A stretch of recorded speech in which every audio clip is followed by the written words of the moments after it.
about 7 ounces left. So if I am successful, I'm going to try to get the whole thing in there.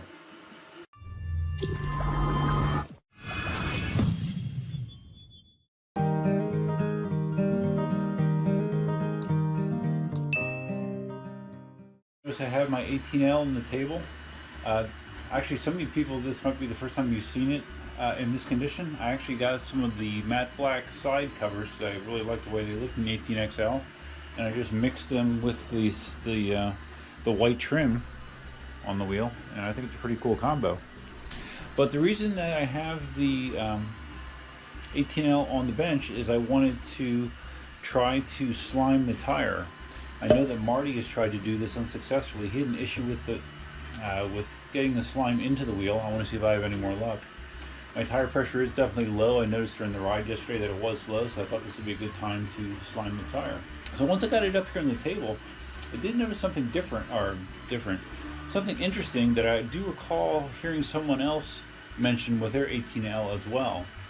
They noticed that the tire, which is a directional tire, and right there you can see it, that's the direction that it's supposed to rotate. Well, right here's the back of the wheel. So the tire is actually mounted the reverse of what the directional arrow says. Now, I don't know if that has any significant effect, but I just thought it was kind of a weird miss. That's something that I expect on a Gotway wheel, not so much on a KingSong. So yeah, kind of interesting. So anyways, first up, I'm going to drain all the air out of the tire, and then see if we can get the valve out.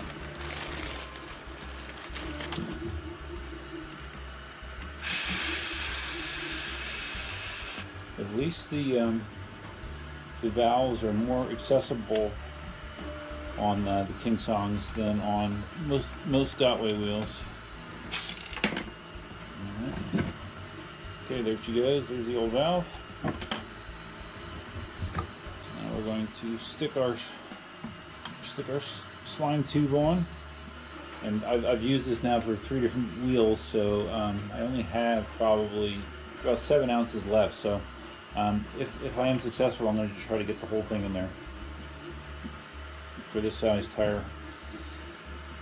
All right, slime is loaded.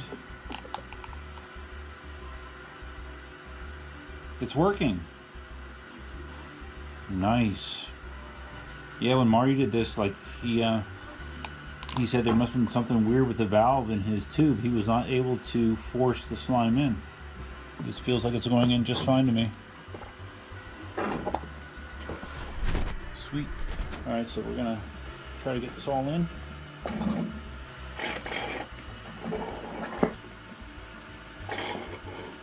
Guess it's time to buy new slime, huh?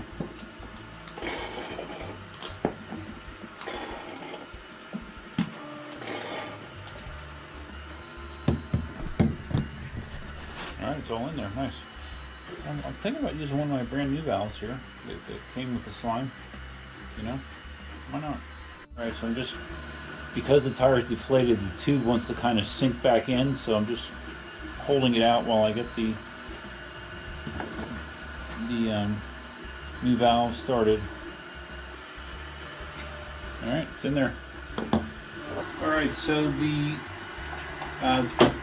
tire says that its max PSI is 40 PSI.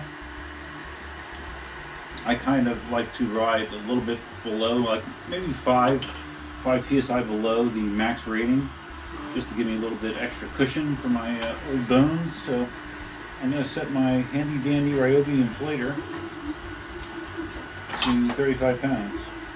I'm not sure what the PSI was on this before I drained it, but it was low, significantly low.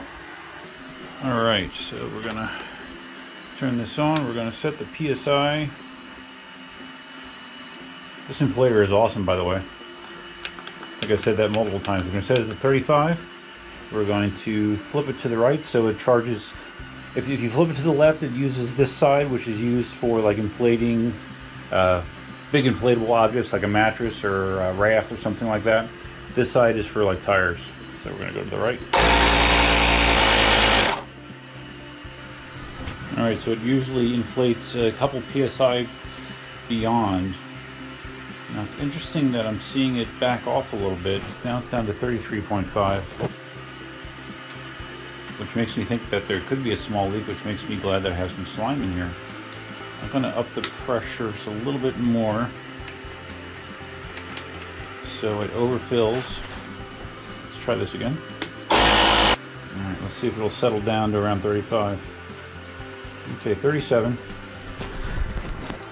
So by the time I release this, I'll probably lose a couple PSI. So, alright, there we go. Alright, let's put that valve cap back on. So now, the only thing I want to do here is I'm going to take it down. Take it down, and we're going to just let it free spin to distribute the slime around the tire. The Bluetooth is connected. Of course, I almost need to disengage the safety switch for this to actually work. Yeah. Safety switch is just too damn smart. Yep, alright. Hold on. So we are just going to quickly fire up the KingSong app. We're going to turn off the safety switch for a second. Okay, it's disabled. So now we're going to set this up, or pick this up and let it spin.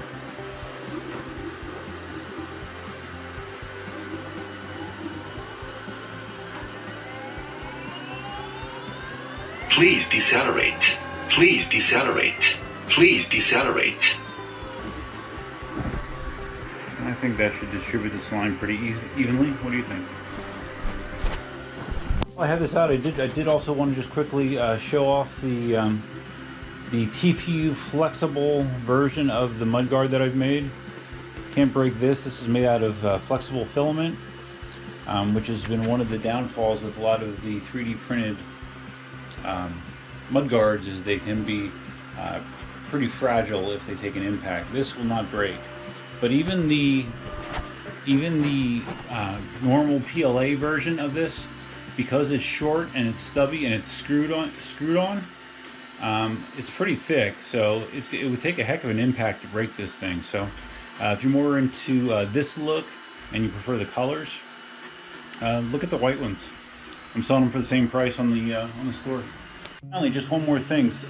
Those of you that saw the video that I did regarding the one-wheel bumpers, you may notice that my face looked a little weird, and you probably notice it now as well. You notice that it looks like one eye is closing when I blink and one eye is not. That's because that is actually what's going on. I discovered over the weekend that I have developed something called Bell's palsy, which has very stroke-like symptoms. I actually went to the emergency room last night, Sunday night, late at night, because the right side of my face started acting very, very strange. My eye, I can't close my right eye correctly. My mouth isn't working quite right, and things have not tasted normally since Friday, actually. So that's also a side effect of Bell's palsy, which I never heard of. Yeah, it was scary because when I first went to the ER, they thought that I actually potentially could have a stroke. And they rushed me in and gave me a head CT, and luckily it showed no signs of stroke, but it does apparently seem that I have Bell's palsy. It's something that goes away with time. Just a matter of that time could be a matter of days, it could be a matter of weeks, or even a matter of months. You really don't know. So I'm on some steroids and some other medication to hopefully speed up the process, but it's caused from an inflammation or irritation of a facial nerve. So the facial nerve that controls the right side of my face, there's something going on with it, and it causes this sort of reaction. My reaction actually isn't as bad as some people. Some people literally have like a paralyzed side of their face. Their entire face droops. You can see my eyebrow on this side is lower than this side. Another weird side effect of it, but all in all, it could be a lot worse. So I just wanted to let you know that you weren't seeing things. Yeah, there is something weird going on with my face, and but I'll be fine. So no worries there. Just a quick video. Just wanted to see if I was able to do that. Like I said, I know Marty reported he was not able to get slime into his 18Ls, or he has an 18XL actually. I'm glad that I was able to do so. I think it's interesting that the tire is mounted the reverse of what the directional arrow says it should be, but it probably doesn't have any horrible negative side effects. Just a little weird thing. You know? So if you found this video interesting, please give it a big thumbs up. If this is your first time visiting the channel, please consider subscribing. And feel free to leave your talking's a little tough too, actually. Feel free to leave your comments, suggestions, ideas, and thoughts below. And that's it. Until next time. Bye for now.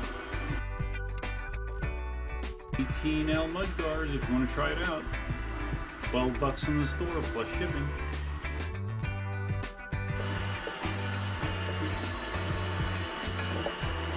With the new black shell, black size, I actually prefer the white mudguard on mine.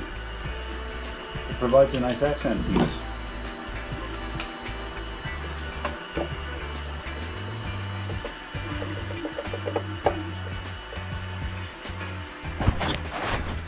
Done.